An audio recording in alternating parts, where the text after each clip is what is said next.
amigos, buenas noches. Hoy os voy a hablar, voy a parecer que sea default, el amigo Sergi, sobre historia militar, sobre buques de guerra.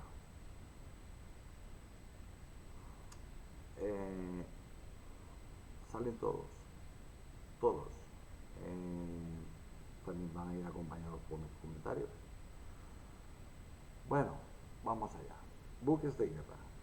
Un buque de guerra o buque militar es un buque concebido o construido para funciones militares o de guerra.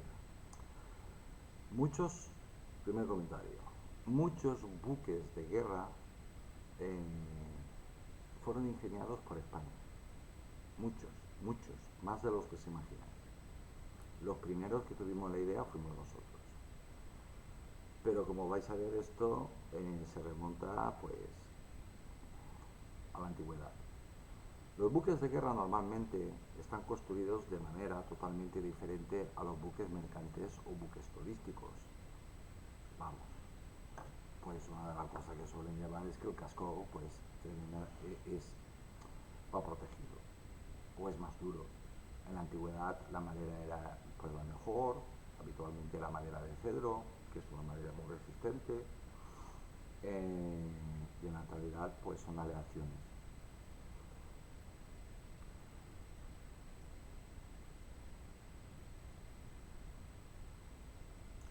Los turísticos no llevan armas, lo único que llevan es un radarito, un buen radar, unos sistemas de guiado y nada.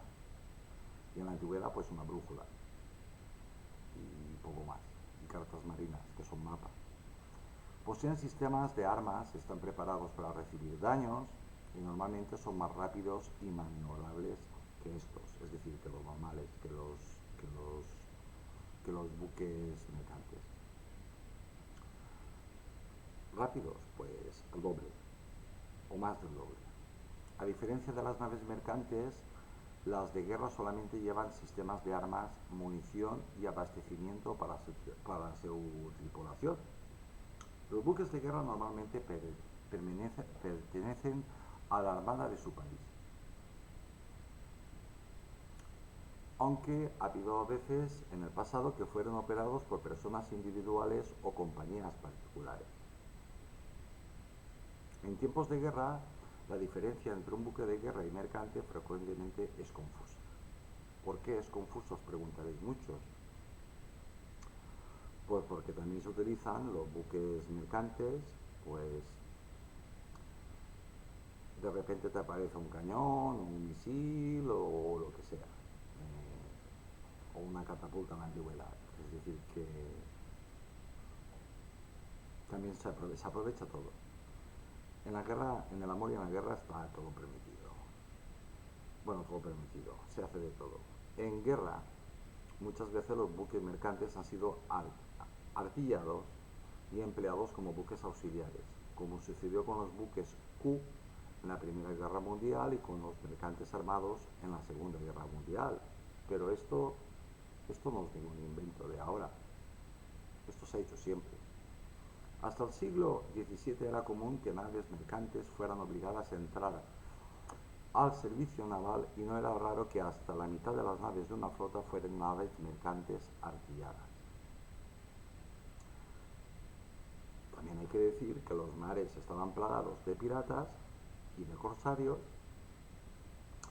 y las naves mercantes pues iban artilladas para poderse defender y también iban armadas de los ataques de los corsarios y de los piratas.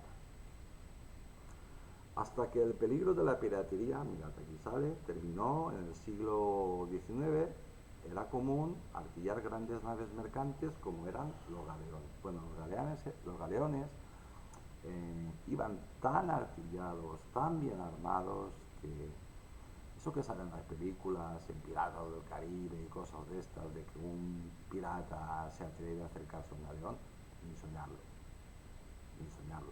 Se acercaban entre 6 y 12. Pero es que el galeón pues iba escoltado también. Entonces directamente veían el galeón y lo que hacían era dar media vuelta y avanzar. es decir, marcharse. Porque lo único que podían terminar era en galeras, es decir, remando, que les hundieran los barcos o se los dañaron mucho, y lo que se ha hecho siempre es, si te capturan un barco que no te lo hunde, pues se lo llevan, te lo reparan y tienes un buque más. Lo acondicionan y tienes un buque más. Eso se sigue haciendo en la actualidad, aunque parezca increíble. Bien, definición jurídica y derechos del buque de guerra. Según la Convención de Naciones Unidas sobre el Derecho del Mar de 1982, el artículo 29, un buque de guerra es... Para los efectos de esta convención se entiende que por buques de guerra, todo buque perteneciente a las Fuerzas Armadas de un Estado que lleve los signos exteriores distintivos de los buques de guerra de su nacionalidad que se encuentren bajo el mando de un oficial debidamente designado por el gobierno de ese Estado, cuyo nombre aparezca en el correspondiente escalafón de oficiales o su equivalente, y cuya dotación está sometida a la disciplina de las Fuerzas Armadas regulares. Lo único que hay de cierto es y cuya dotación está sometida a la disciplina de las Fuerzas Armadas regulares. Vamos, del que manda del buque. Eso es lo único cierto, lo único real de este párrafo, porque todo el mundo lo incumple. Hasta los propios que montaron esto, pues son los primeros en incumplirlo. Dependiendo de los países, los signos distintivos de la nacionalidad de los buques de guerra pueden diferir del pabellón nacional, caso de Bélgica, Gran Bretaña, Rusia, etc. Por eso España, pues, cambió su bandera, que sigue siendo vigente, la Cruz de San Andrés, porque todas las banderas, si os dais cuenta, pues una es la Cruz de San Jorge, la otra la Cruz de San Andrés, y desde la lejanía, en la antigüedad, pues se confundían. Y muchas veces pues se atacaban, había tremendas batallas navales entre buques del mismo país. Y de eso España tomó muy buena nota. Por eso se hizo un concurso para hacer una bandera que no hubiera ningún tipo de duda de que ese buque era español. Y es cuando salió la bandera que tenemos en la actualidad. Ese es el misterio. Pero las otras siguen siendo válidas. Las podéis ver en la cola trasera de los aviones, que ponen una X. Oye, ya, yo qué sé, esmerémonos un poquitín, no seamos tan dejados. Si le pintas la cabeza de un tigre o lo que sea, que hay aviones así, españoles, Eurofighters españoles pintados ahí, ¡buah! Espectaculares. Oye, ¿tanto cuesta pintar la bandera de España bien pintada, la Cruz de San Andrés? Si la crucecita está roja. Pues si os fijáis en los aviones, pues hay una X y ya está. Se da por sobreentendido. En fin, hay a cada uno, pero hagamos las cosas bien hechas. En fin, vamos allá. En derecho internacional, el buque de guerra es considerado como parte del territorio del Estado del pabellón. Vamos a ver. Tú entras en un buque de guerra y estás pisando territorio de tu país, del país que lleve la bandera. Si es español, pues cuando tú entras en un buque de guerra de la Armada Española, estás en territorio español. Ahí rigen las leyes españolas, se rigen por las leyes españolas y todo es español. Esa es también una diferencia entre los buques mercantes. En consecuencia, su llegada a un puerto o a las aguas interiores de un estado ribereño está sometida a una autorización diplomática goza, sin embargo, como otros buques, de un derecho de paso inocente en el mar territorial del Estado ribereño. Normal. Si tú, y España, si sabe algo, es de armada, pues, y de guerras y de cosas de estas, pues, eh, tienen derecho a pasar. Y si son aliados tuyos, son amigos tuyos, pues les dejas que atraquen, y atraquen es que aparquen el barco, pues, que se queden ahí, que compren comida, provisiones, incluso les puedes vender hasta municiones, armas, lo que quieras, y se deja un pastón. Las leyes y los reglamentos del país huésped no se aplican a bordo del buque en la escala en las aguas interiores de este país. Lo dicho, porque eso es un trozo de los buques de guerra, eh, son un trozo de... Son, yo hablo de España, pero eso es válido para todas las armadas del mundo. Cualquier buque de cualquier armada es el país. Si es japonés, pues ese buque japonés que está atracado en un puerto español de guerra, es Japón. Ahí no puede entrar ni la Guardia Civil, ni la policía, ni nadie.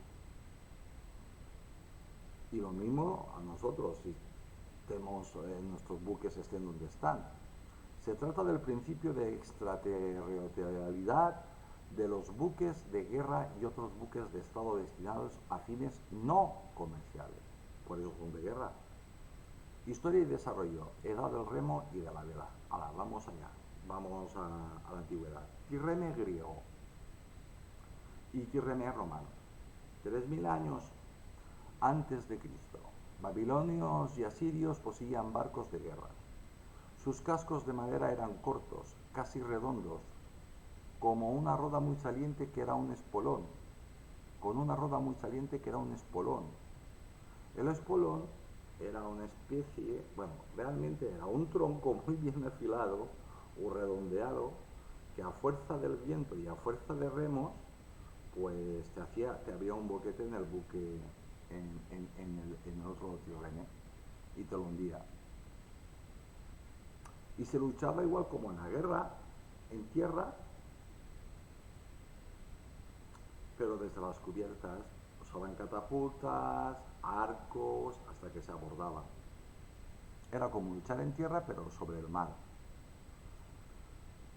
Y esto no creáis que sucedía hacía 3000 años, es decir, en la batalla de Lepanto se luchaba igual.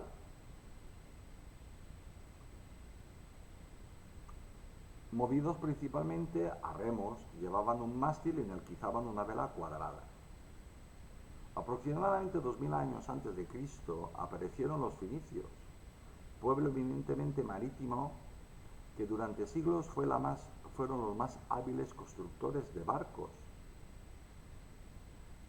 Sus naves de guerra eran de madera, largas, estrechas, muy veloces y muy marineras. ¿Que hemos sabido que es un barco fenicio?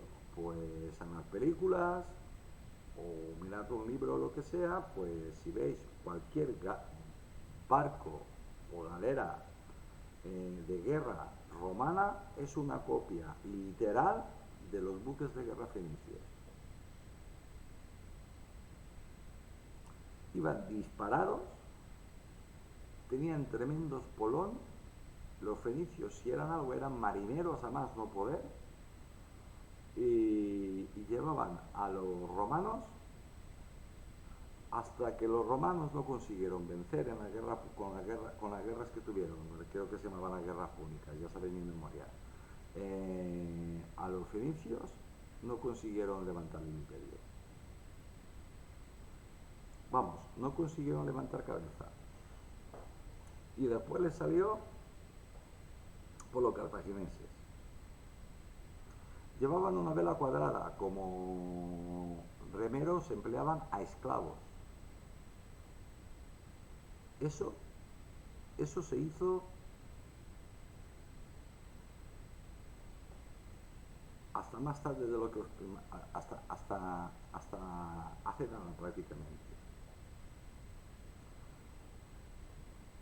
Hasta que llegó el vapor. Pero cuando llegó el vapor, pues semi-esclavos eran los carboneros, los que echaban el carbón y leña a las calderas para que los buques funcionaran. Hacia el año 1000 antes de Cristo, los griegos, otro pueblo muy marítimo, tuvieron naves de guerra muy similares a las de los fenicios, algunas de las cuales llegaron a tener 120 remeros, 60 por banda. Tenían un palo y su proa era muy aguda. ¿Por qué? Pues para eso, para hacerte tremendo boquete en tu buque, en tu trireme o en tu birreme o lo que fuese, y hundírtelo.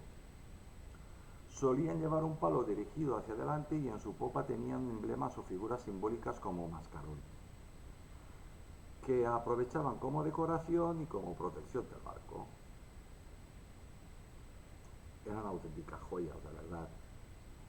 Un solo tipo de nave de guerra fue la protagonista de las victorias griegas en el mar, el trireme, ya lo dice, llevaban 1, 2, 3 tiras por cada lado,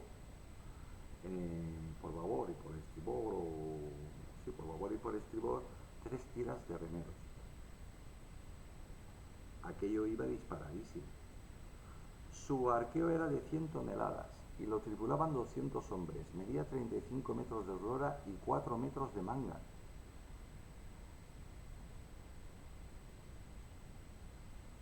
Tenía 24 remos largos por banda, timón doble y una vela cuadrada. En el amplio puente llevaba todo tipo de medios ofensivos. Estamos hablando de todo tipo de armas que se puedan lanzar, catapultas y otro tipo de armas de la antigüedad. Daba una velocidad de 10 nudos. Su casco de madera era largo y estrecho. Los griegos daban nombres de fantasía a sus trireme. Luego pasaron a dominar el Mediterráneo los romanos. Imperio mediterráneo que por necesidad tuvo que tener una marina de guerra para defenderse de Cartago, lo dicho antes, y luego para expandir su imperio. Mediterráneo quiere decir en nuestro mar. Los romanos, igual como los españoles, cuando descubrimos, nuestros conquistadores descubrieron el océano Pacífico, que lo encontraron calmadito ese día y le pusieron Pacífico, lo llamábamos nuestro mar, el mar español. Pues a imagen de los romanos llamaban el Mare Nostrum, de ahí el Mediterráneo, es decir, nuestro mar. Empleó el trireme, los romanos, al que hicieron algunas innovaciones como fueron los cuervos, largas pasarelas que llevaban en su extremo fuertes garfios que se afirmaban en la nave enemiga, y por este puente de abordaje pasaban las tropas a combatir al buque adversario, el famoso abordaje. Antes saltaban y ahora estos habían innovado, pues hacer una especie de puentes, de pasarelas, pero te saltaban igual. El arma principal era el espolón, el que te hacía el agujero en el buque contrario. Sólida pieza de madera recubierta con bronce, que a veces tenía forma de tridente. ¿Cómo se sabe eso? Pues por los pecios. ¿Qué son los pecios? Los buques de guerra hundidos, que por cierto, aunque estén hundidos, no se pueden tocar, porque son propiedad, aunque tengan 500.000 años, son propiedad del país. Si es griego, es propiedad de Grecia. Si es español, es español.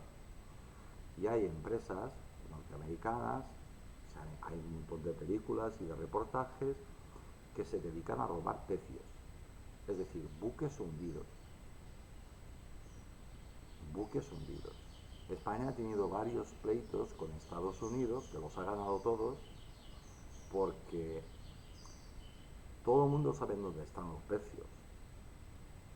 Y con la tecnología que existe hoy en día, España sabe dónde tiene todos sus precios. Todos, todos. Igual hay algunos que no lo tienen muy claro, pero más o menos saben por dónde está. Unos están ahí por tocar para generaciones venideras, para cuando la ciencia haya avanzado muchísimo más, para su estudio y cosas de estas. Otros, pues se estudian, se sacan o se dejan y terminan en museos. En museos navales, obviamente. Entre los siglos V y X, los remes se convirtieron en los dromones bizantinos, naves de remos que tenían 3 mástiles y velas latinas. Aquello ya iba disparado, ya era otra historia. Del dromón, en el siglo XII, salió la galea, y de esta galera, nave a remos que tenía castillos a proa y popa y que llevaban 1 o 2 palos con velas latinas. La galera fue la nave de la Edad Media, que navegó el Mediterráneo desde el siglo XV hasta el siglo XVIII, sin modificaciones apreciables, y participando en multitud de combates, siendo la batalla de Lepanto en 1571 la última contienda histórica en la que participaron. La galera.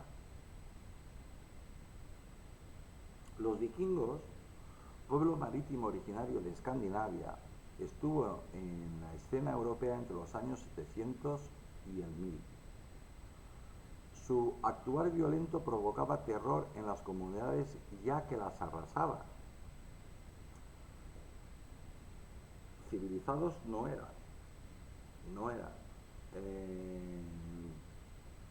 Ellos iban al viaje.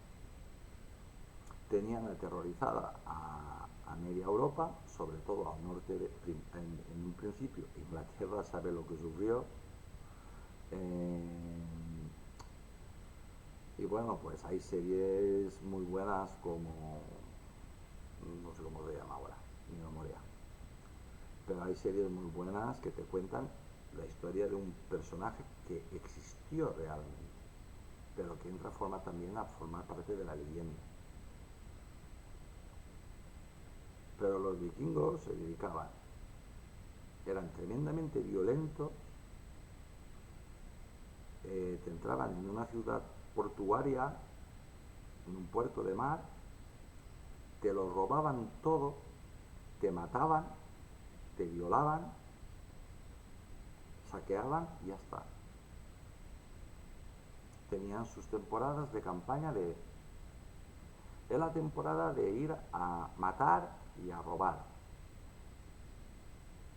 Después ya se fueron, empezaron a tener contacto con países más civilizados y se dieron cuenta que podían, lo que necesitaban eran tierras fértiles porque no tenían, solo comían patatas.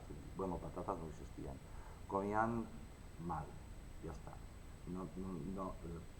Imaginaos Escandinavia, pues en aquella época, que encima se sabe por los científicos que hubo una especie de mini era de hielo, hubo unos inviernos durísimos, un frío enorme, es decir, que los veranos eran como los inviernos, pues esta gente pues necesitaba encontrar comida, porque carne tenían, pero el problema es que no tenían verduras. Pero lo que pasa es que te mataban, te sacaban. ¿Y dónde iban? Sobre todo a las iglesias y a los pueblos, que tenían puerto, a las ciudades costeras. Para estas, España también lo sufrió, que se lo pregunten a los gallegos. Para estas excursiones empleaban una embarcación muy especial, el drakkar, naves muy livianas, pues las llevaban en sus excursiones tierra adentro. eran unas naves maravillosas. Eran largas, estrechas y livianas, quiere decir ligeras. Tan ligeras que los propios tripulantes podían cargar el barco y los podían llevar de aquí a allá, es decir, por tierra. Y aparte de que navegaban por alta mar, pues tenían muy poco calado y navegaban perfectísimamente, se adentraban en cualquier río. Así que nadie estaba a salvo. Eran largas, estrechas y livianas con remos en casi toda la longitud del casco. Versiones posteriores incluían un único mástil con una vela rectangular que facilitaba el trabajo de los remeros, especialmente durante las largas travesías. En combate, el viento variable y la rudimentaria vela convertían a los remeros en el principal medio de propulsión de la nave, porque eran poquitos, era un pueblo pequeño, eran grandes, eran gigantes, bueno, eran tremendamente grandes, fuertes, y no llevaban pasajeros. Podían llevar a lo mejor a alguien, pero los mismos que remaban eran los mismos que luchaban, y luchaban hombres y mujeres. Edad, y las mujeres también remaban, Edad de la vela. Esquema de un navío de línea. La artillería naval comenzó a desarrollarse en el siglo XIV, pero el cañón no se hizo común a bordo hasta que se ideó la forma de que fueran recargados rápidamente de manera que pudiesen ser disparados varias veces en un mismo combate. Y ahí España pues estaba muy avanzada. Y dentro de lo que era España, la corona de Aragón. Muy avanzada. Por eso estuvimos en Neopatria, que no sé exactamente por dónde queda eso, mi memoria. Conquistamos Jerusalén, nosotros solitos, nosotros no, los aragoneses. España aún no estaba unificada como España. El Partenón, sobre el Partenón, ondeó la bandera de la corona de Aragón durante por lo menos 100 años, en Atenas. Es decir, que Aragón era toda una potencia naval en el Mediterráneo y tenía una cosa, tenía buques muy buenos, barcos muy buenos, marineros muy buenos y sobre todo armas de fuego muy buenas, artilleros muy buenos, tanto artillería embarcada como artillería terrestre. Y lo combinaban con las ballestas y los arcos.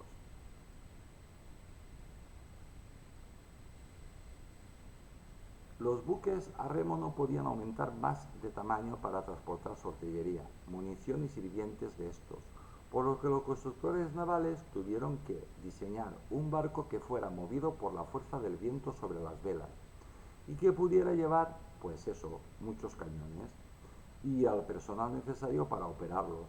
Así nació el galeón.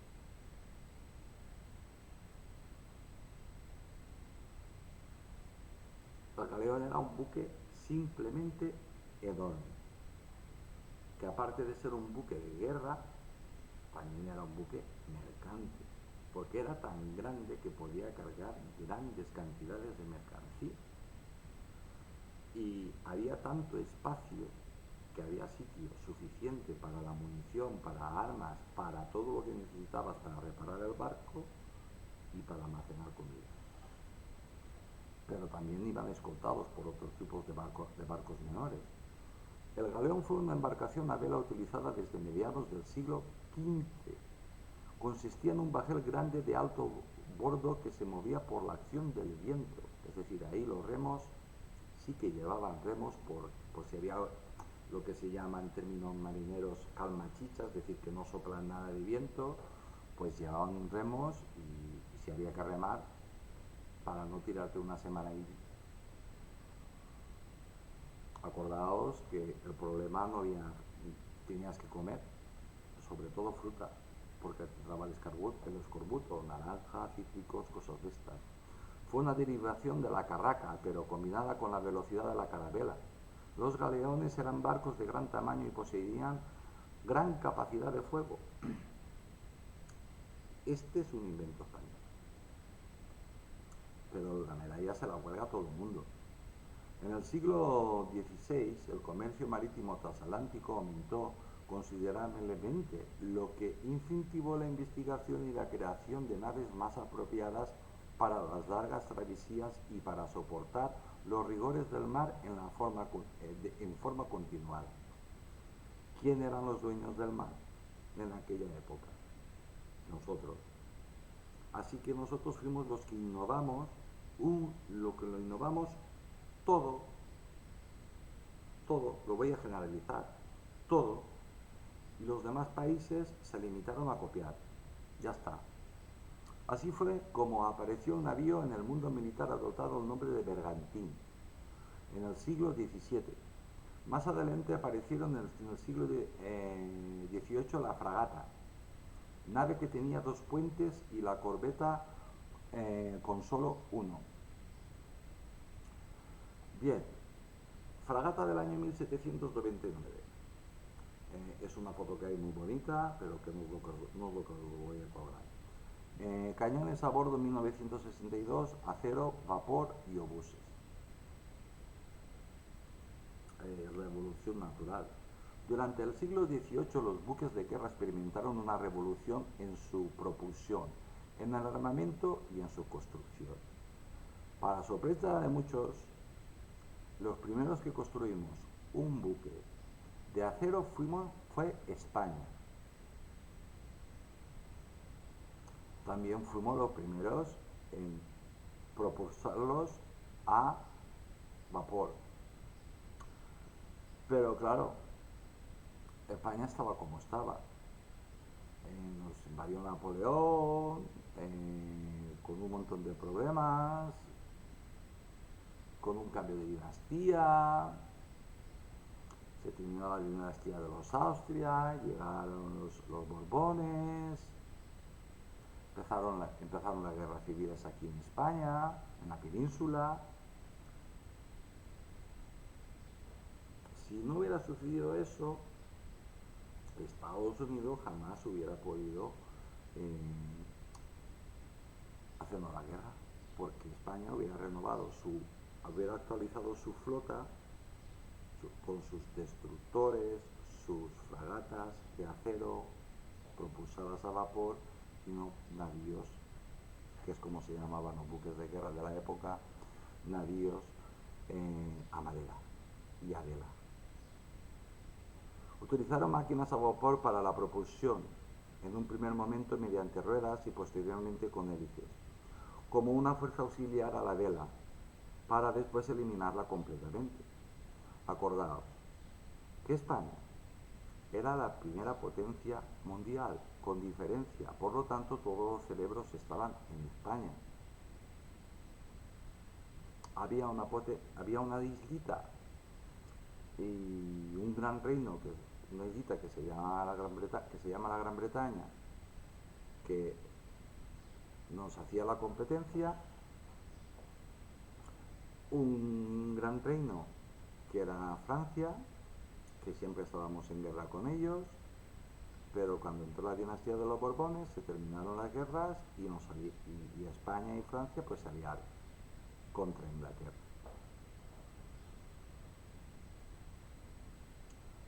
En fin, utilizaron máquinas a vapor para la propulsión en un primer momento mediante ruedas y posteriormente con hélices, como una fuerza auxiliar a la vela, pero para después eliminarla completamente. La vela ya no servía para nada. Se dieron cuenta de que lo que hacía era ocupar el sitio, peso, y ese peso y lo que ocupaba la vela y lo que ocupaba el mástil y estas historias, pues ya con el buque a vapor pues no te servía absolutamente para nada, y ahí pues podías aprovechar pues para poner armas y poner más cosas. La guerra de Crimea proporcionó un gran estímulo al desarrollo de los cañones navales.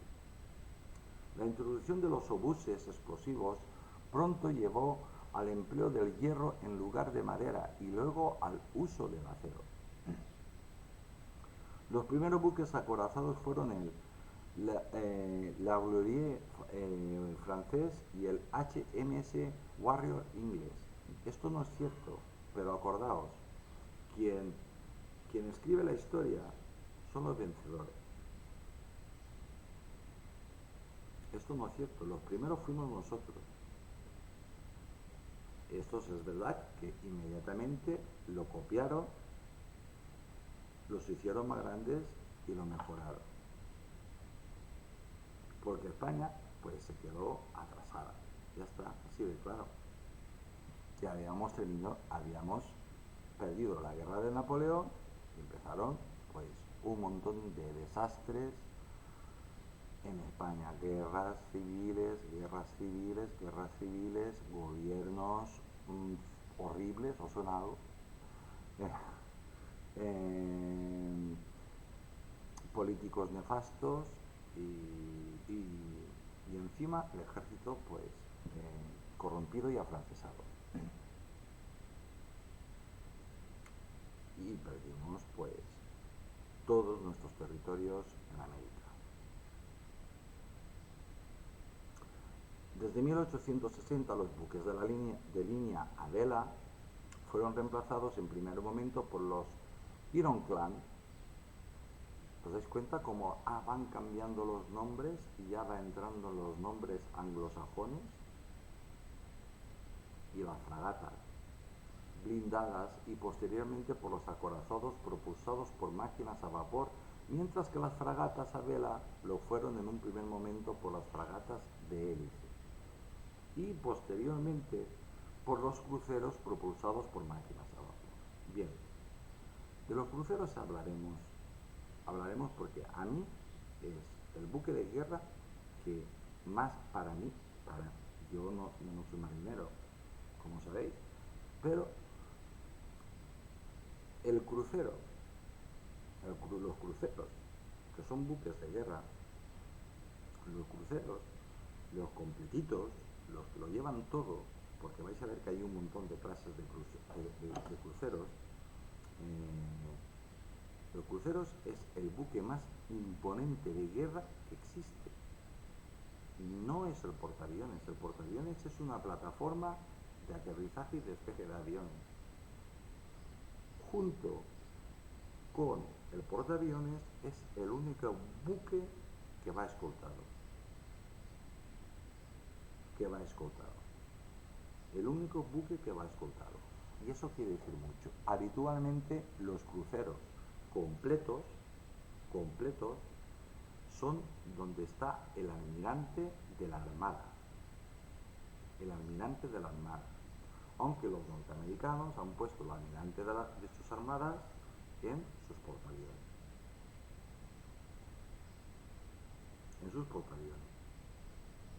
Y nosotros, a imagen de ellos, pues hacemos lo mismo. Nuestro nave capitana, pero con Carlos I.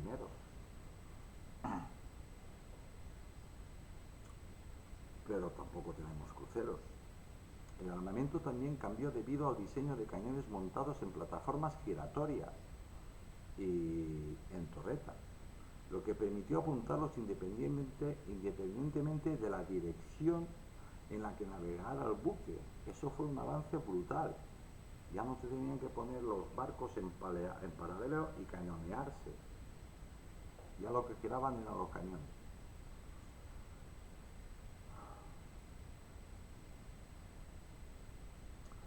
Lo que les permitió apuntarlos independientemente a la dirección en que navegaba, caramba, como tengo hoy la boca yo, en que navegaba el buque, lo que a su vez permitió disminuir la cantidad de cañones de grueso calibre a bordo, aumentando en cambio el calibre de los mismos.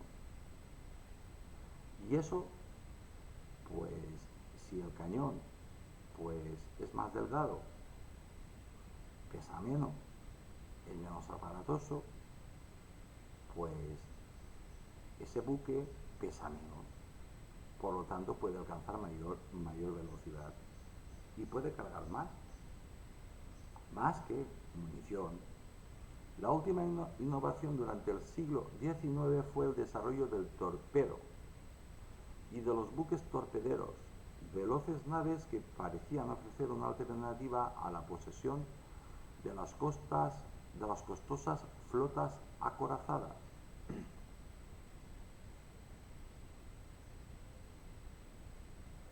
Hay que ver cómo somos, el Homo sapiens, para ingeniar cosas para matar.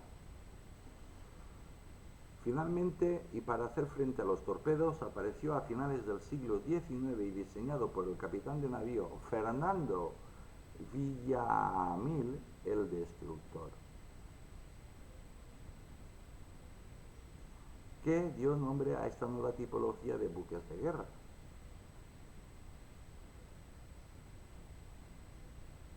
Os lo he dicho al principio, España ha ingeniado la mayoría de los buques de guerra que existen en la actualidad y que existieron en la Edad Media. Lo que pasa es que los méritos se los cuelgan otros. Lo bonito de esto es que están saliendo en nombres españoles y no en inglés. Siglo XX, los grandes acorazados. Los grandes acorazados eran los monstruos del siglo XX. Aquello tenía unos cañones enormes. Una nueva revolución en el diseño y construcción de los buques de guerra comenzó a principios del siglo XX cuando Gran Bretaña, siempre Gran Bretaña, es que es cierto, la historia la escriben los vencedores, construyó y puso en servicio en 1906 el gran acorazado HMS Dreadnought. Como veis, ya salen nombres, pero no le quitan el nombre del acorazado, porque no deja de ser un acorazado. Lo que pasa es que lo modificaron y ya está. Porque España, pues entonces ya no pintaba absolutamente nada, lo había perdido todo. El mayor imperio del mundo se había terminado. Propulsado por turbinas a vapor, ya no consumía carbón, sino petróleo. Fue la nave más grande, 17.000 toneladas de desplazamiento. Rápida y con la artillería de mayor calibre de todas las naves acorazadas existentes en la época. 5 torretas dobles de cañones de 305 milímetros, amigos. Esto es una auténtica barbaridad. Esto te lanza, pues, un camión de butano, pues, yo qué sé, a 50 kilómetros tierra adentro. Te destroza cualquier ciudad. Ya se ha terminado el concepto de castillos, se ha terminado el concepto de todo, porque no hay nada que pueda parar esto. Por cierto, los acorazados regresan. Rápidamente todos los países marítimos comenzaron a construir naves similares al Dreadnought. Como os dais cuenta, vuelvo a insistir, quien escribe la historia es los vencedores. Ya le han quitado hasta el nombre del destructor. Molesta. ¿Por qué? Porque suena demasiado España. Fue tal el impacto de este buque que desde ese momento los acorazados anteriormente pasaron a ser denominados pre-Dreadnought, mientras que los que imitaban su configuración fueron denominados como Dreadnought. Me niego a leerlo. Acorazados, que es lo que inventó España, ya está. Pero fabricados por los ingleses y mejorados, ya está. Gran Bretaña también desarrolló los primeros cruceros de batalla. Tampoco es cierto, pero en fin, lo dicho, no me voy a repetir más. Artillados con cañones del mismo calibre que los acorazados, pero con un casco más largo, estas naves se calificaban el blindaje de los cascos y cubiertas para obtener una mayor velocidad. La velocidad también es muy importante. Como veis, ahora vamos a entrar en el maravilloso mundo de los cruceros. Los cruceros de batalla fueron más rápidos y más poderosos que todos los cruceros existentes en la época, dejándolos, como decía no sé qué humorista, obsoletos. No, humorista no, sí, humorista, Le Luthier. Pero estos cruceros de batalla probaron ser mucho más vulnerables que sus contemporáneos, los acorazados. Normal, ya lo dice el nombre, van acorazados. Los cruceros iban protegidos, blindados, pero no era lo mismo. El concepto era totalmente diferente. El concepto del crucero era rápido, efectivo y márchate lo más rápidamente posible. El crucero te se plantaba delante de la costa o delante de quien fuera y empezaba a machacarte pues con sus burradas de cañones que llevaba, inmensos cañones, pues, y todo arrasaban todo. Entre los navíos torpederos continuó el desarrollo del destructor al mismo tiempo que los acorazados. Qué casualidad, el destructor también lo inventamos nosotros. Buque más grande, rápido y mejor artillado que los buques torpederos, el destructor tenía por misión proteger a los buques capitales de la amenaza de los torpederos. Por si no lo teníais claro, el destructor nació como un buque para proteger a los acorazados. Los buques escolta de los acorazados, que era la brutalidad que existía en aquella época. Desarrollo de los submarinos. ¿Quién inventó el submarino? Isaac Peral, español. Lo podéis ver en Cartagena. El original, está ahí. España. Guerra submarina y guerra antisubmarina. Empieza otra historia dentro de los buques de guerra. Los primeros submarinos fueron desarrollados a finales del siglo XIX, pero fue solamente después del advenimiento del torpedo cuando fueron realmente peligrosos para las naves de superficie, porque en un principio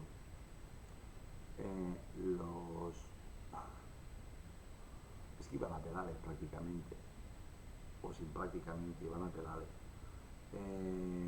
Sí, cogían velocidad por debajo del agua, se sumergían y tenían tremendo espolón, tremenda punta, que te hacían un agujero y ya tenías el buquete de agua y te hacían otro, y te hacían otro, y te hacían otro, y te lo hacían con una barrera, y ya está.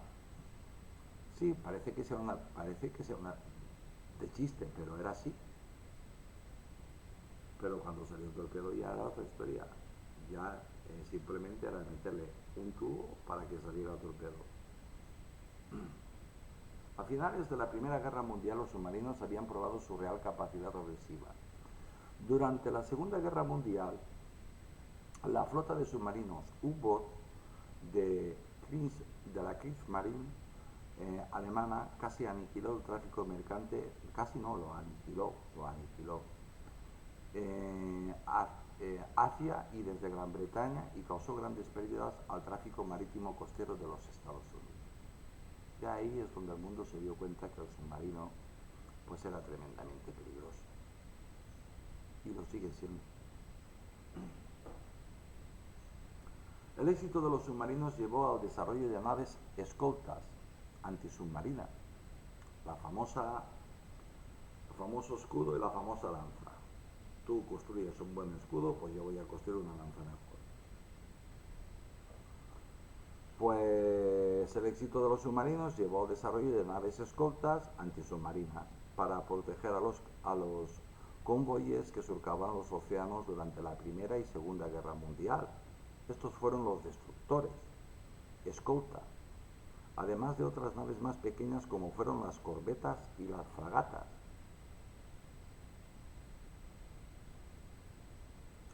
Pero sí todo, los submarinos alemanes aún no nos han contado la verdad. Aún no nos han contado la verdad. Porque Estados Unidos no fabricaba bastante. El Reino Unido se quedó prácticamente sin armada.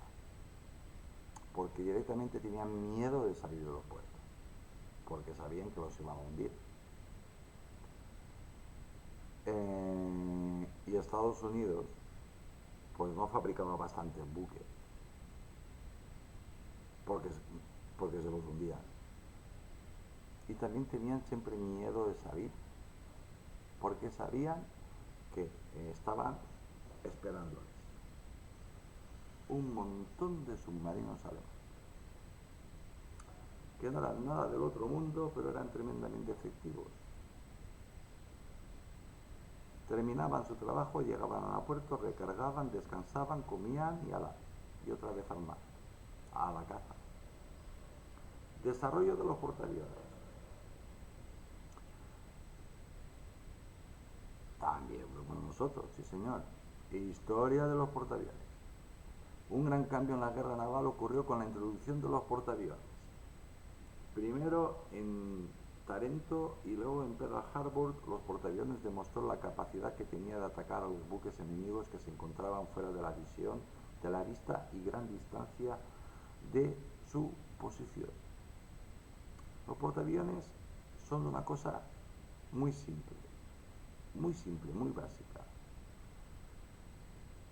Montas un casco grande y encima le pones una pista de aterrizaje, una pista de aviación. Pero también había portahidroaviones que pueden aterrizar y despegar desde el agua. Y los llevaban pues portahidroaviones, también un invento español, que los subían con capestrantes, con grúas.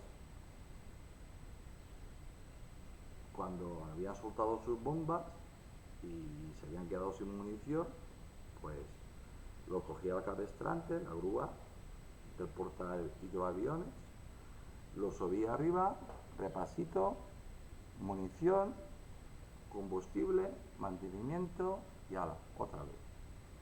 Al final de la Segunda Guerra Mundial, el portaaviones era el buque de guerra dominante en las armadas poderosas, y lo sigue siendo. Pero un portaaviones, como todos sabéis, pues necesita un montón de logística y un montón de buques para escoltar pues ese aeropuerto flotante. Tipos de buques de guerra, en la edad de vela. En la era de la navegación de vela, la navegación y la guerra naval eran denominadas por diferentes tipos de buques. ¿Se me ha ido el cursor? No. El navío es el buque de guerra más grande y poderoso de su tiempo. Con uno o más cubiertas llevaba varios cañones y tenía 3 o más mástiles con velas cuadradas en cada uno. Y aquí, pues los mejores navíos los tenía aquí, nuestra gloriosa Armada, el galeón, nuestra gloriosa Armada. El galeón era un buque versátil que se utilizaba tanto para la exploración, el comercio, como la guerra naval. Tenía 3 o más mástiles con velas cuadradas en todo. Iban escoltados. Y por eso se inventaron las fragatas. La fragata era un buque de 3 mástiles cruzados con velas cuadradas en cada uno, con cofa y perchas, llevaba una sola batería de cañones entre los puentes y otra cubierta. La corbeta. Como veis, estos buques existen en la actualidad.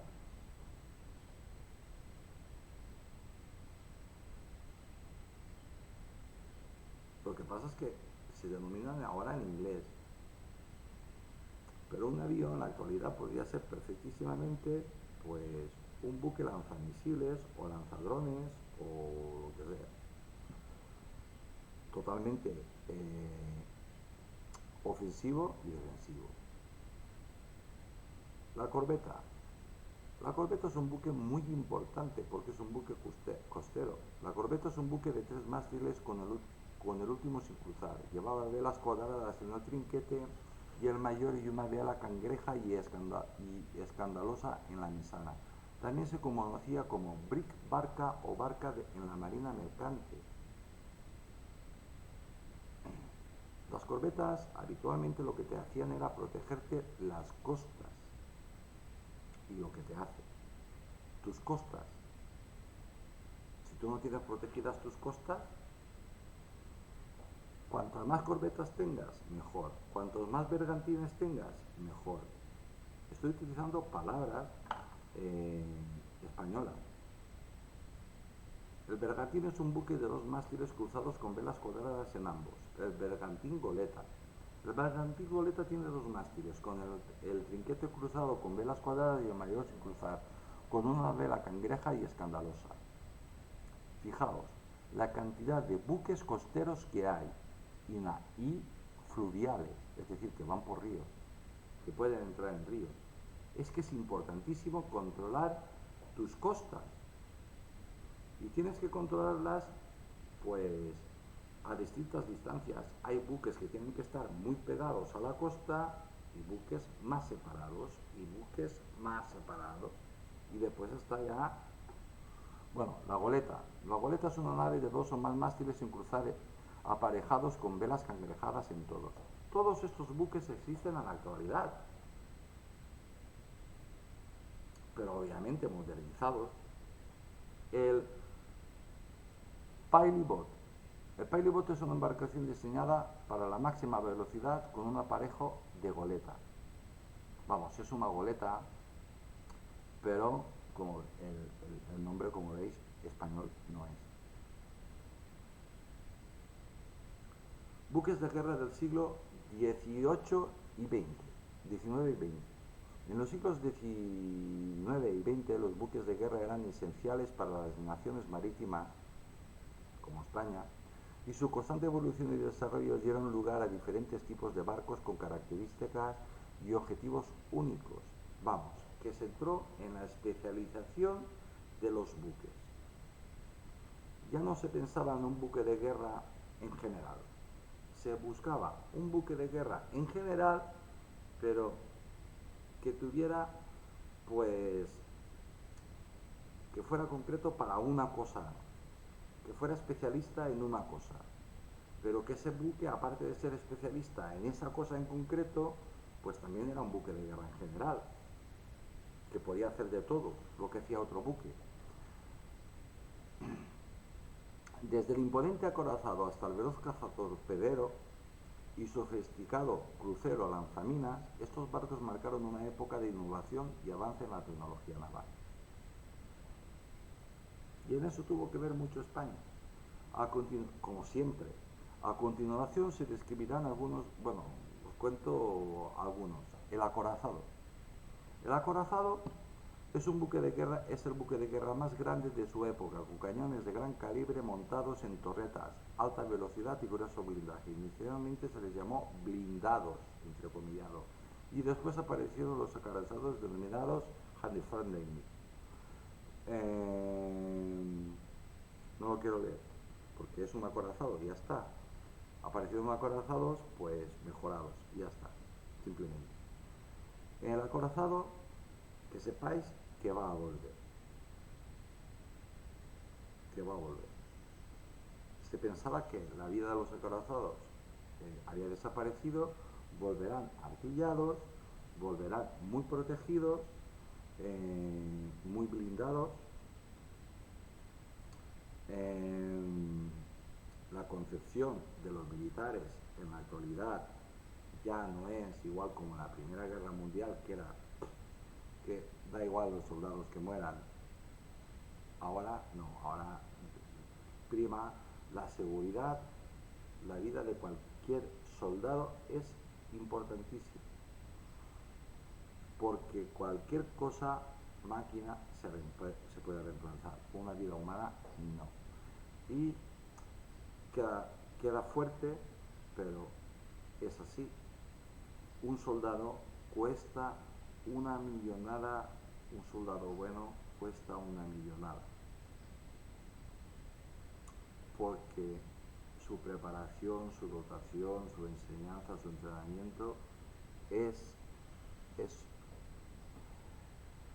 vamos, es la mejor arma que existe. Con la aparición del HMS Hong en 1906 se denominaron como Hong Kong. Bueno, vamos al monitor. Como a mí me gustan más los nombres españoles, el monitor es un buque acorazado con cañones montados en una torreta central y un espolón en la proa con una superestructura que sobresale poco del nivel del mar para ofrecer el mínimo blanco posible del enemigo. Son buques rápidos. En cuanto al acorazado, he dicho que volvía. Va a volver por una razón muy fácil, muy sencilla. Va a ir tremendamente blindado, va a llevar misiles, va a estar muy defendido, pero las armas que va a utilizar son cañones láseres, misiles y torpedos. Y va a ir escoltado. Pero entra siempre, el acorazado irá acompañando o acompañado de una flota más grande, con otro tipo de buques, destructores, fragatas, submarinos, etc. Dragaminas, un montón de cosas. El monitor, por ejemplo, el monitor. El crucero, para mí, vuelvo a repetir, aquí creo que va a empezar a salir la cantidad de cruceros que hay, pero vosotros cuando se termine el tema del crucero, imaginaos un crucero que lo reúna todo. Eso es lo que tiene Rusia y eso es lo que tiene China. Y ahí es donde está el almirante. Vamos, el jefe de la armada. Esos buques llevan más protección que un portaaviones. Y esos buques son los que más armas llevan de todos y de todo tipo. Torpedos, misiles, láser. Sus cascos, pues con navegaciones, y llevan de todo. Van tan cargados de munición, tienen un calado brutal, son enormes y junto con los portaaviones pues llevan la misma o más escolta que un portaaviones. Así que el buque que se hundió, el crucero que dice Ucrania que hundió, por lo visto fue como los buques la Armada rusa estaba un pelín descuidadín. ¿A qué os suena eso? ¿A la española? Pues sí. Por lo visto estaban haciendo trabajos de reparación y saltó una chispa y aquello pues detonó y se hundió. ¿Y quién se y yo hubiera hecho lo mismo? Me hubiera apuntado tanto para mí y vosotros también, ¿no? Pues bien, el crucero es un buque con o sin blindaje, rápido y de gran radio de acción, con armamento de menor calibre que un acorazado. Existen varios tipos de cruceros: protegidos, acorazados de batalla, ligeros, pesados, lanzamisiles y portaaviones. Ahora pensad, un crucero que reúna todo esto es el buque más imponente que hay de guerra, porque un portaaviones no deja de ser una plataforma, no deja de ser un aeropuerto. Crucero protegido es aquel que tiene propulsión por máquina de vapor y una cubierta acorazada, dejando la protección lateral a las carboneras, que son otros tipos de buques que se llaman carboneras, que te llevan el carbón para que vaya el vapor, que también van artilladas, pero también te hacen la función de escolta. Crucero acorazado es aquel que tiene propulsión por máquina de vapor y una cubierta acorazada y cinturón acorazado y protege las máquinas a las carboneras. Crucero de batalla. ¿Os dais cuenta si hay? Es un crucero blindado, propulsado por turbinas de vapor con artillería equivalente al de un acorazado. Mayor velocidad y autonomía, pero menor blindaje. Crucero ligero. Es un crucero propulsado por calderas y turbinas de vapor con artillería no superior a 152 milímetros, 6 pulgadas, y desplazamiento estándar no superior a 10.000 toneladas. Crucero pesado. Es un crucero propulsado por calderas y turbinas de vapor con artillería no superior a 203 milímetros, 8 pulgadas y desplazamiento estándar no superior a 10.000 toneladas. Crucero lanzamisiles. Es aquel posterior a la Segunda Guerra Mundial con capacidad de lanzar misiles guiados. ¿Qué? Se pone interesante el asunto, ¿eh? Crucero portaaviones. Es aquel con capacidad de operar varias aeronaves de ala rotatoria o fija, solo utilizados por Suecia, la Armada Imperial Japonesa, la antigua Unión Soviética, clases Moscú-Kiev, y por Francia, el Juana de Arco. Jeanne d'Arc. Pues nada, traducid ahora. Vapor por petróleo. Vapor, es decir, la propulsión. Vapor por petróleo. Por combustible sólido o por energía nuclear. Traducid los grandes cañones por cañones láseres. Traducid poco blindados por un blindaje así, compuesto, pero con láminas de acero de 20 centímetros. Y entre medio de lámina y lámina no se sabe lo que hay. Que de lo que presume Estados Unidos de que su portaaviones Gerald Ford es inundible, yo no me lo creo, ni nadie se lo cree. Vamos a ver, vuelvo a la lanza y al escudo. Tú construyes una lanza más fuerte y yo construyo un escudo más potente. Puede ser lo mismo, o al revés. Tú construyes un escudo potente y yo construiré una lanza más potente. Tú blindas un barco, un buque, le pones un blindaje brutal y no te preocupes que yo me ingeniaré de crear un artefacto para destruir eso. Vamos. Si no hay bastante con una bomba, pues te lanzaré 20. Y si no hay bastante con un torpedo, te lo lanzaré todos, pero el barco se hundirá. Y te caerá por el cielo, te caerán por todas partes.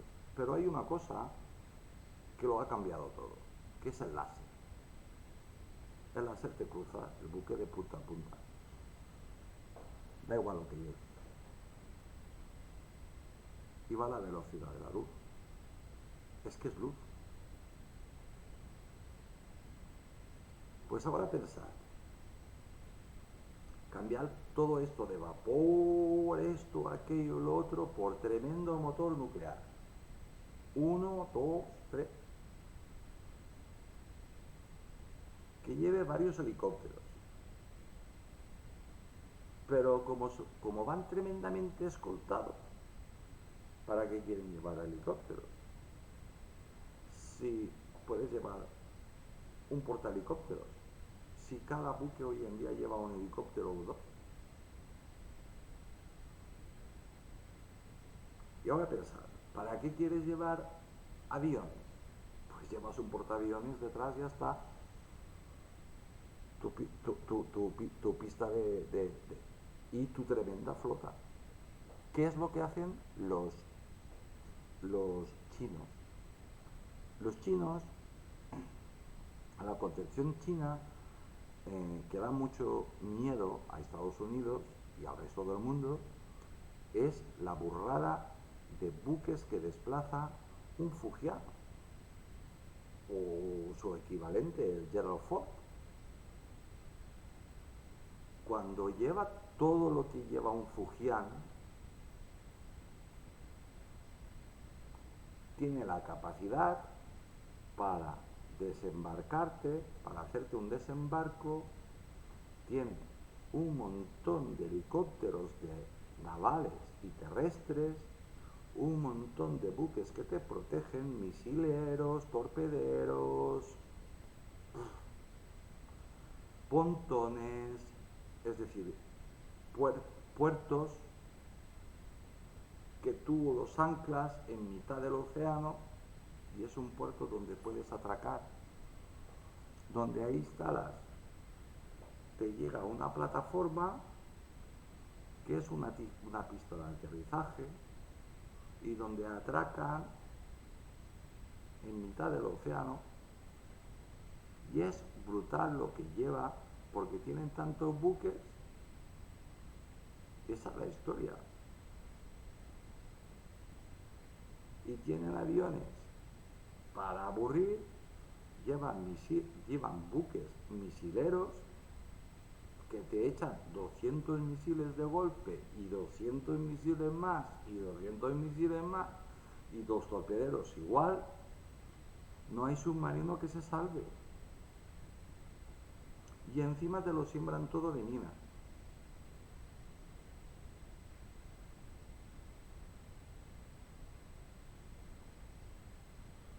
Encima te echan, llevan buques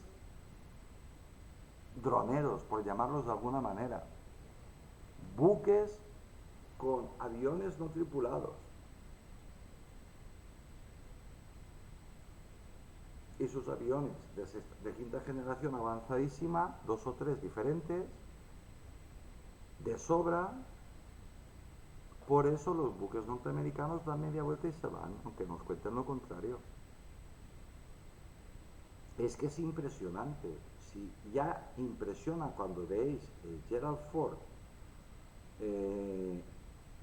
la burrada de buques que escoltan al Gerald Ford, es que un Fujian te lleva el doble o el triple. Pero es que aparte hay otra parte, valga la redundancia, aparte está la otra mitad de la escolta, que es la que te va a desembarcar, la que te va a hacer los pontones, la que te va a hacer un montón de cosas, historias de estas.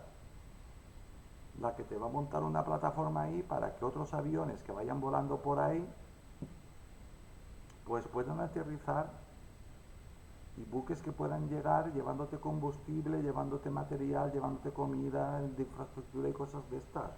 Vamos, que donde te llegue ese Fujian o esos Fujianes, que son enormes como el Gerald Ford, pues si te llegan dos, pues ahí vas a tener tantos buques y tantos submarinos que no vas a dar abasto.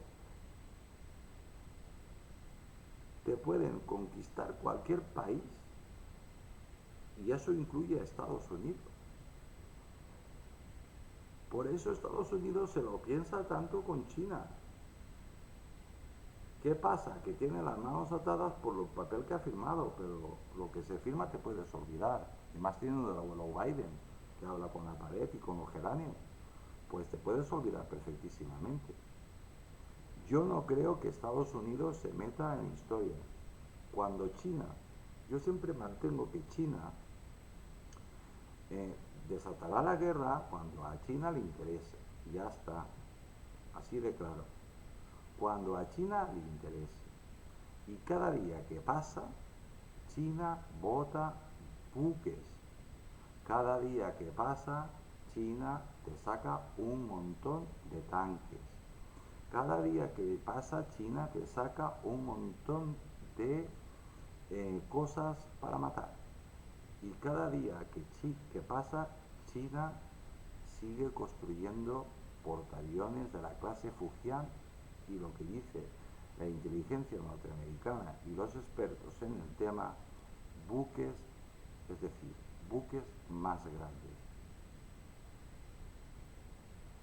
Y al mismo tiempo lanzando sin parar cosas al espacio. Y eso impresiona. Y eso impresiona y atemoriza. Y atemoriza. ¿Qué tiene que decir Estados Unidos? ¿Que tiene miedo? No lo va a decir ningún país. Quien lo dijo fue el general polaco. No lo dijo con esas palabras, pero lo dijo con otras.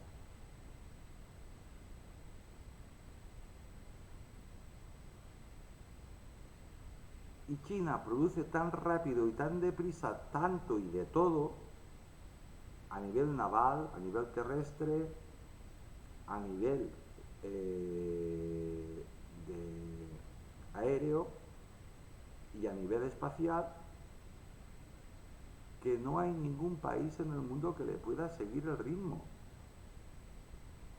Y eso asusta, asusta, asusta muchísimo, muchísimo, muchísimo. Esa es la realidad, ya está. Bueno, sigamos con la lección de historia marina. Vapor de ruedas. Digamos, hemos pasado del Fujian y del Gerald Ford a vapor de ruedas. Es un buque similar a la fragata de vela con propulsión mediante calderas, máquinas de vapor, alternativas y ruedas laterales. Traducir todo esto hoy en día por buques a propulsión a gasolina, a gasoil. Fragata de hélice. Es un buque similar a la fragata de vela con propulsión mediante calderas, máquinas de vapor, alternativas o expansión múltiple y hélice. Caza torpedero. ¿Qué nombres más bonitos pone España? Pues esos son los Flandemoyers, es decir, los nombres norteamericanos que, como veis, todo tiene nombre español. Y eso quiere decir una cosa, porque lo decimos nosotros los primeros.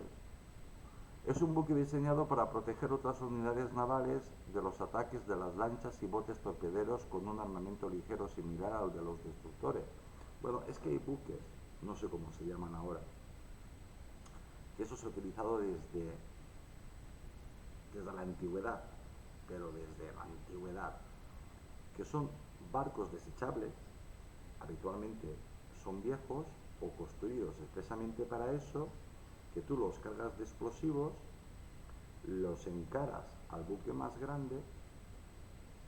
En la antigüedad se incendiaban y se lanzaban,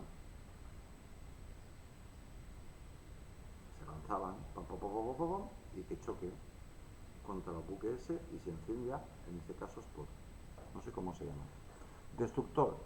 Es un buque evolucionado desde el cazatorpedero, destinado inicialmente a repeler ataques de submarinos o torpederos, de gran velocidad y equipado con cañones ligeros y tubos lanzatorpedos. Con el paso del tiempo estos buques fueron evolucionando, incorporando nuevas tecnologías y armamento como equipos, armamento antisubmarino y antiaéreo, como todos los buques. Fragata. Es un buque diseñado para la guerra antisubmarina, más pequeño y de menor velocidad que el destructor. Bien. España ha vuelto a sorprender al mundo con el tema de las fragatas. Y eso, pues lo han copiado países como China. O han tomado el ejemplo, pues países como China. ¿Qué hizo España? Pues España, pues innovó. Cogió el destructor de cabecera de Estados Unidos, que es el no sé qué Drake o Hunter Thunder, y sobre esa plataforma, pues nosotros construimos las fragatas, las F-100, y ahora las F-110, que no se sabe si van a ser un pelín más grandes, no se sabe, la que va a ser más grande es la F-120. Por eso están catalogadas por la mayoría de países nuestras fragatas como destructores, porque son igual de grandes que un destructor, que el destructor de cabecera de Estados Unidos. Si veis un destructor de cabecera de Estados Unidos, de los que llevan todos los portaaviones norteamericanos, varios, o con mínimo dos, escoltándolos, pues vais a ver que es igual de grande que una fragata española. Corbeta. Es un buque antisubmarino de menor tamaño y velocidad que la fragata. Hoy en día todos los buques intentan ser lo más rápidos posibles. Tienen su velocidad de crucero para ahorrar combustible, pero cuando tienen que salir pitando a la batalla o retirarse de la batalla, lo que más convenga, pues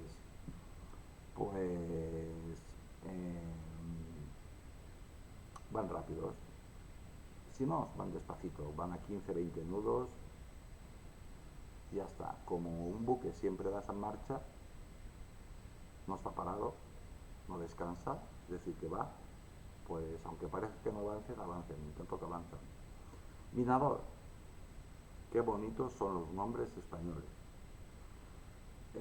Es un buque destinado a fondear y buscar minas navales. Si hay un buque minador, si hay un minador, este buque que es buscar minas navales, este mismo buque es el que también te pone las minas. Escampadía, qué nombres más bonitos, Virgen Santa. Es un buque pequeño y marinero, apto para patrullar canales y mares poco profundos. Como veis, España pues lo tenía todo previsto y encima lo tenía, y tenía de sobra. Proteger nuestras costas, nuestros ríos, cada peñón, cada recoveco. Para eso necesitas buques pequeños, pero matón, cañonero. Es cualquier buque que tenga cañones, generalmente de pequeño tamaño. Si son de pequeño tamaño, pues no pueden estar lejos de la costa. Lo que os he explicado antes, que son varios cinturones de seguridad. En la actualidad, los que más lejos serían las BAM, serían el primero. Pero lo primero es un submarino, que es el primero que te lo va a detectar, aunque te lo va a detectar el satélite. Pontón, buque antiguo que anclado en un puerto sirve como almacén de combustible, carbón o petróleo. Pues eso existe en la realidad. Y eso es lo que llevan los chinos, lo que os estaba explicando yo antes. Buques de guerra del siglo XXI. Los buques de guerra son un elemento clave en la proyección del poder militar en el siglo XXI. Estos incluyen portaaviones. Son la plataforma móvil para la proyección del poder aéreo naval en cualquier parte del mundo. ¿Qué es lo que España no tiene y debería de tener? Entre 6 y 12. Por una razón muy sencilla, España es una península. Una península es un territorio rodeado de mar por todas partes menos por uno. Y encima tiene 2 ciudades en otro continente. Tiene un montón de islas y peñones. Y tiene 2 archipiélagos inmensos. Y uno muy lejos, las Islas Canarias. Así que España debería tener entre 10 y 12 portaaviones, con sus respectivos escoltas. Y dejémonos de tonterías. Tenemos que ir a lo que se va. Y a lo que se va nos lo ha mostrado, el primero que lo mostró fue Estados Unidos. A inmensos aeropuertos navales, el Gerald o el Fujian. A mí me gusta más el Fujian, pero para gustos, paleta de colores. Con sus respectivos buques de escolta. Más vale que zozobre que no que zofalte. Tenemos que tener nuestras costas protegidas, nuestro país blindado a nivel naval, porque España, vuelvo a repetir, es una península que tiene 2 ciudades a 13 kilómetros al otro lado del estrecho de Gibraltar, que tiene problemas con su vecino Marruecos, que tiene un archipiélago permanentemente amenazado. Bueno, los 2 están permanentemente amenazados, pero sobre todo Canarias, que está lejísimos de España. Portahelicópteros. Son buques diseñados para transportar y desplegar. Bueno, los portaaviones, no los he terminado de leer. Son plataformas, todo el mundo sabe lo que es un portaaviones. Son plataformas móviles para la proyección del poder aéreo naval en cualquier parte del mundo. Transportan desde aviones, helicópteros y drones. En la actualidad van tremendamente protegidos, blindados, es decir, los cascos y todo el buque, se habla del casco, pero también la cubierta, todo está con la misma aleación, pero el casco tiene más, y en la actualidad son capaces de defenderse por sí solos, pero son tan grandes que ya tienes que tener mala puntería para fallar. Por eso necesitan, pues cuanto más grande es, pues más buques de escolta. Portahelicópteros. Son buques diseñados para transportar y despegar solamente helicópteros en operaciones navales y terrestres. Por lo tanto, llevan helicópteros navales y terrestres. Depende para lo que vayan y dónde vayan, pues llevan más de uno o más de lo otro. Es decir, o llevan más aviones de guerra y de todo tipo, pero de guerra y complementarios, navales o terrestres, pero llevan de todo. Buque de asalto anfibio. Despliegan y apoyan a las tropas terrestres en lugares remotos. Esa es la importancia de tener aviones y de tener armadas. Que un país que piense en atacarte, que sepan que tú le puedes llevar el infierno a su país, aunque esté al otro lado del mundo.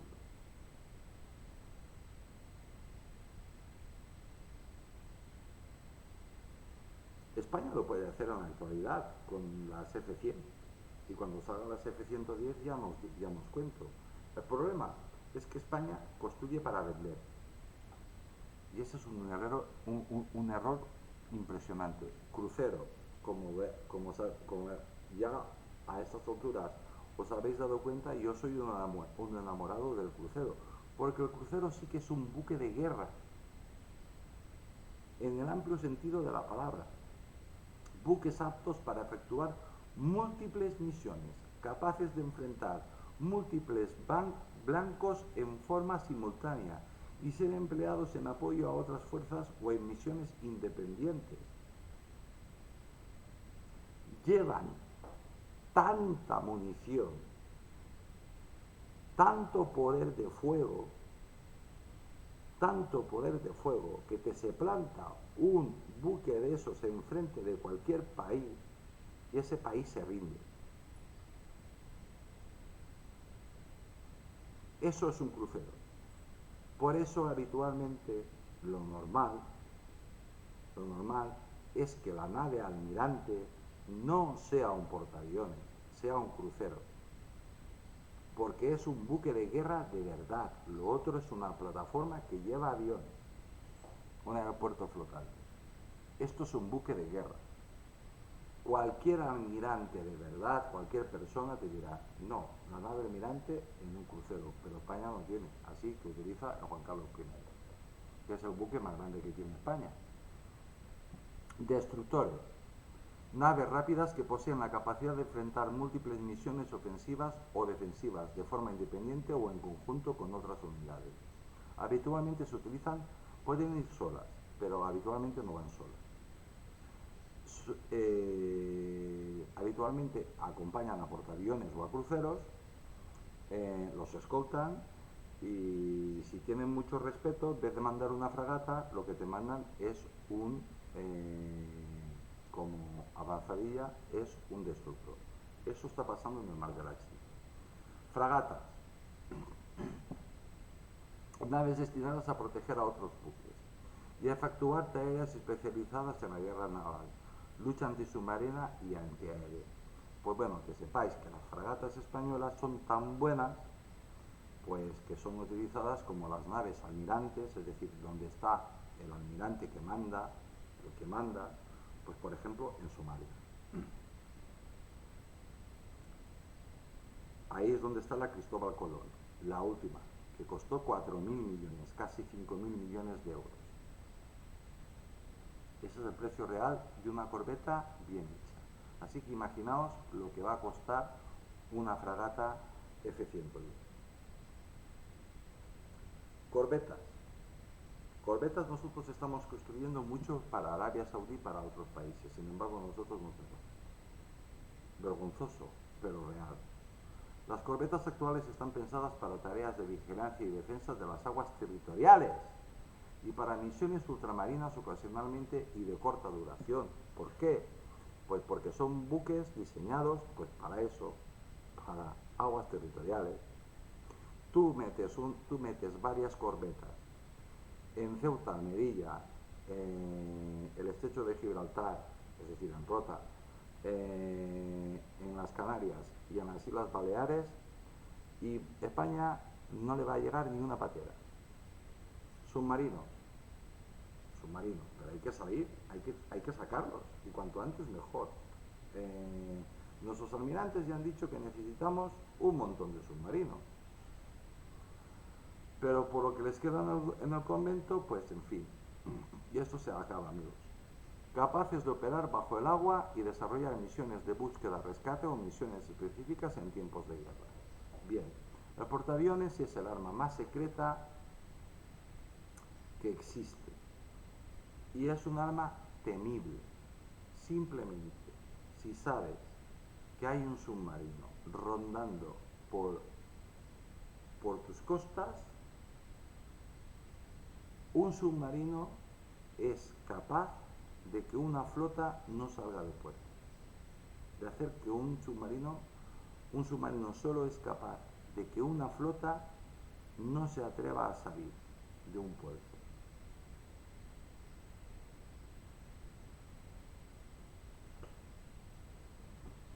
Y apenas sin submarinos.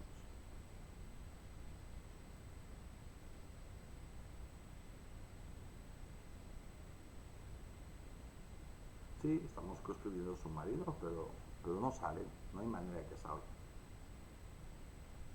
Ah, que tiene que salir en el 22, que tiene que salir en el 21, que tiene que salir en el 22, que tiene que ser en el 23, ahora resulta que es en el 24.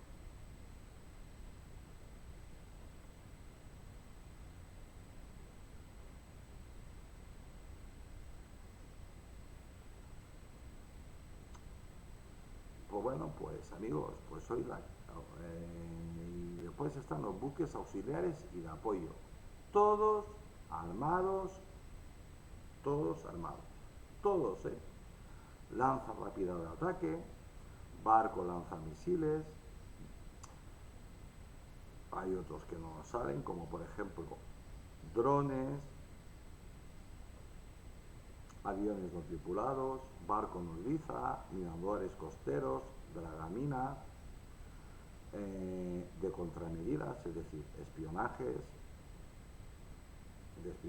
hospitales, buque nodriza submarines, buque hospital, buque escuela, Juan Sebastián Elcano, que ya está muy viejito, cada vez son malos rumores de que España, pues, ojo al dato, no es el primer buque escuela que España ha tenido, pero se está hablando ya de que es muy mayor, de que tiene muchos años, y se está planteando muy seriamente que sería una maravilla tener a Juan Sebastián Elcano como museo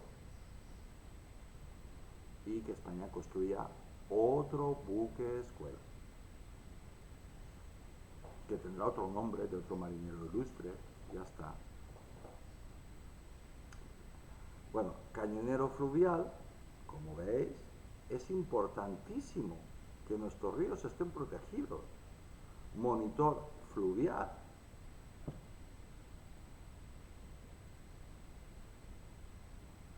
Y que España, pues, necesita, pues, una armada, pues, arreglo a lo que es España. Ni más ni menos. Ni más ni menos.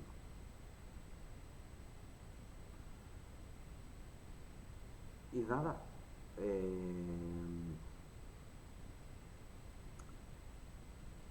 aprovechando que ayer mi amigo Ruiman habló sobre lo que él piensa que necesita nuestra armada, eh, suscribiros a Ruiman, es un canario muy simpático.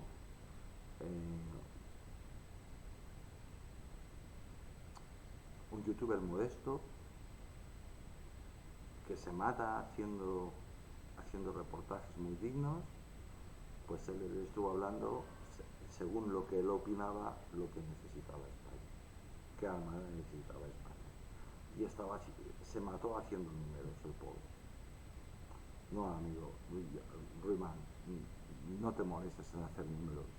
Los políticos van a destinar el dinero que crean y al final quien lo va a decir son los políticos, sí, y lo mejor es lo que digan pues nuestros almirantes, que son los que realmente saben de estas cosas. Ya está, es mi opinión, Ruiman. Y amigos, es mi opinión.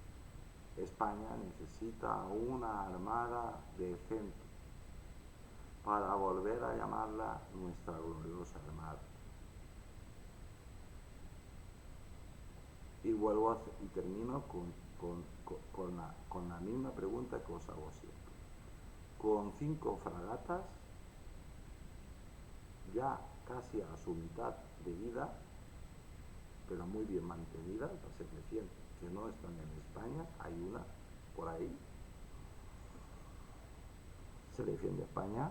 Con buques de 30 años se defiende España. Con un buque al que no sabemos exactamente lo que es, el Juan Carlos I, se defiende España. ¿A que no? Pues vale, pues eso. Tenemos una cosa que se llaman BAMs, una parida que sacaron pues no sé qué, que en un principio salieron con cascos de carbono, como los buques de recreo. Sí, sí, salieron con nada, con un cañoncito de juguete. Y yo recuerdo perfectísimamente lo que dijo Mariano Rajoy, que era para no asustar a otros países. Si es un buque de guerra, tiene que ir armado hasta los dientes y protegido, porque ahí van personas. Ahora, con prisas y corriendo, pues quieren hacer, pues, bueno, las BAM teóricamente todas han sido reformadas. Pero yo creo que es un error. En vez de llamarle BAM, pues pon nombres bonitos como han salido aquí, ponle navío de altura, ya está. Y recuperas un nombre de tus buques, navío, pues por un nombre bonito, de altura, ya está. Y ya está. Y deja muy claro que ese buque va tremendamente armado, tremendamente acorazado, es decir, acorazado me refiero yo, protegido, blindado, porque ahí van personas, eso hay que tenerlo clarísimo. Bueno, desde aquí un saludo muy grande a todos nuestros soldados, a todos nuestros héroes que hay repartidos por todas partes del mundo, haciéndole la guerra a otros.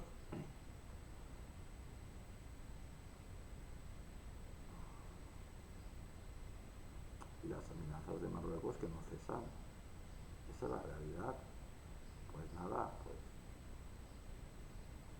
en fin, hasta aquí. Soy Tony Garcés, os mando un saludo muy grande desde Valencia, España.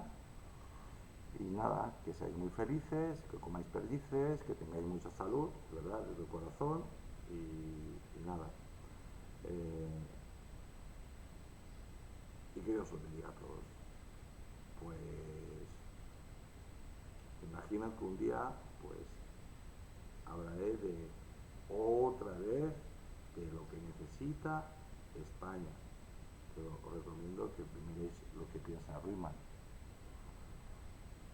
Gracias, que Dios os bendiga a todos. Bueno, soy Tony García, os saludo muy grande desde Valencia, España. Ah, por cierto, voy a contar una cosita antes de cerrar. Como sabéis, estoy enfermo.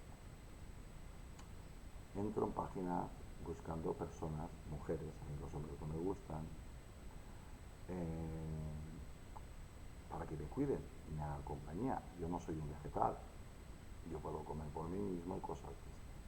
Busco personas que sean jóvenes, 35, 30, 35, 40 años. Por una razón muy grande, porque yo soy enorme. Yo mido 1,87 y me tienen que mover.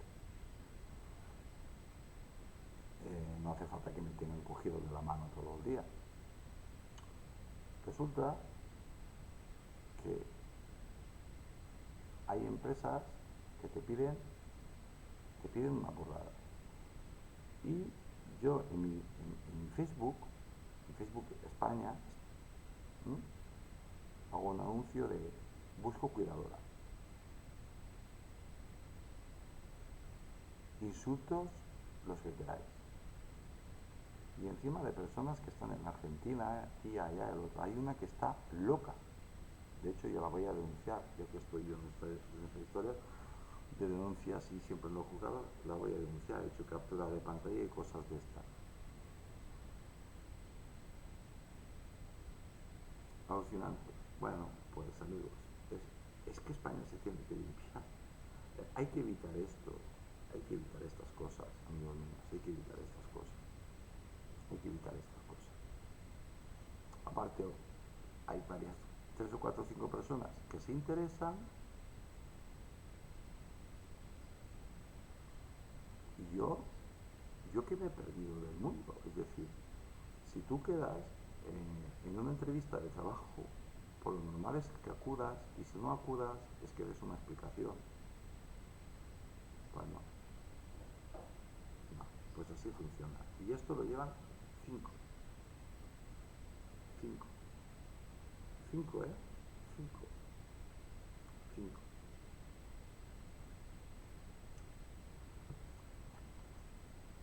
Y me gustaría comentarios.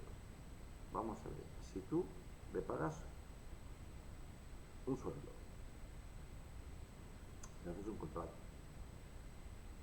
pero primero, si es una interna que va a convivir contigo, le ofreces casa, le ofreces habitación, le ofreces comida, le ofreces electricidad, le ofreces calefacción y refrigeración, televisión, ordenador, y te piden 1.500 euros,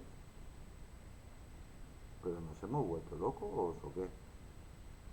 Si por dormir dentro de un armario en un piso de patera en Madrid, o en Valencia, o en Barcelona, te cobran 700 euros o 500 euros.